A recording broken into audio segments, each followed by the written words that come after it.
Alright, hello everybody and welcome to my tutorial of Dwarf Fortress. Today I'm going to give you a quick shot tutorial on how macros or copy pasting works. Macros very simply is a command input that a custom command input that gives you something in the game. So to start this very simply, you're going to push escape. You want to go to your settings. If you're in the main menu, you can do this too. It's the same thing. You go to settings, you click game. And then if you just go down slowly, you're going to see the setting here, keyboard cursor enabled. You want to make sure that's on, okay? Once that's done, you go in, you go to your game, and here you go. Now, we all love playing this game. That's why we're here. That's why you're here. That's why I'm here, because it took me a long time to understand this. So to keep it simple, we all like building stuff, right? So say if I like making houses this way, and then I come this way, and then that's nice because I get to build and be creative. And I can make another one this way, and then another hallway that's gonna come down, and it reaches this guy, etc. Right? So that's okay. That can be time-consuming, though, right? So there's macros. You can copy paste this easily, so you can just reproduce it when you want. And this goes to the macros. This makes it very simple. So you will have to double check in your settings if you change them, but these are all the default settings. So in the macros, you have Control R. Control R will bring up a little yellow box up here for record. Control R is what you use to actually record your macro. Once you're done, you push Control R again.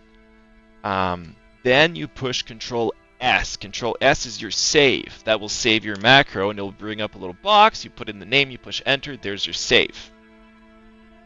Control L is your load screen. So this brings up the macros that you've previously done. And then when you push Control P, it's going to play out that macro. So just so you know, you need to understand those 4 simple commands. Very basic. So, like I said, getting back to it here, it's going to take some time if you got to replicate this over and over and over again.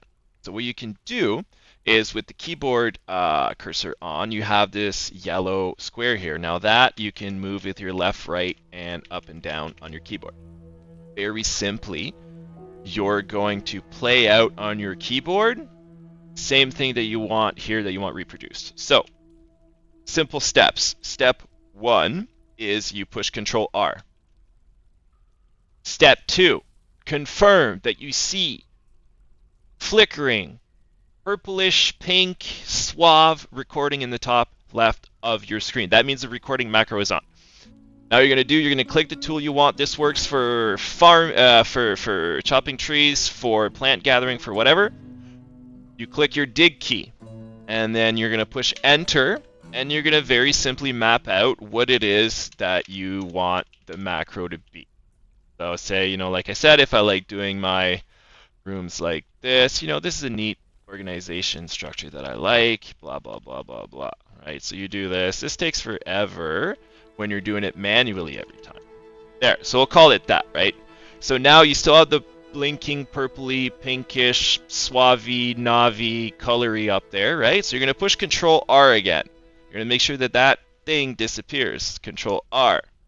Now it's gone. Now without touching anything else, big important. If you miss this part, you're going to miss it. Don't touch anything, but Control S. Boop. This comes up. So you name it. YouTube tutorial for macros. All right. Beep, beep. Push enter. So now that macro that you just put in, everything you put in here with your keyboard is saved. Okay. So then very simply, if you want to repeat it, all you have to do, you go to a plain place or whatever, right? And then you will, the next step, if you know the next step, you win my undying gratitude, if you can figure it out, but you probably will.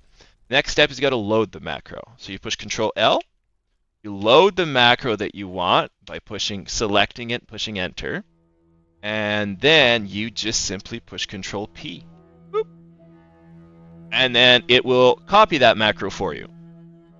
So you can do this with, if you have like a particular set of workshops that you like, or a particular type of tavern that you like, or a particular type of altar temple that you like, this is a good way to do it. But it is. And then you can experiment with it a little bit, right? And eventually, what you're just going to be able to do is something that looks like this very quite easily. And I hope that you like the joke, and I hope that you do it, and I hope that you enjoy the tutorial, and I quite sincerely hope you come back. But here you go. This is the power of macros, my friends. You can make some very complicated things, and I'll make some more videos on that in the future.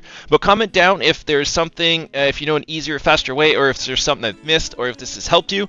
I know it took me forever to learn how to do this stuff, so if I can help you guys learn it, man, you know, I'm gonna feel better about myself and about having an injured knee and sitting here.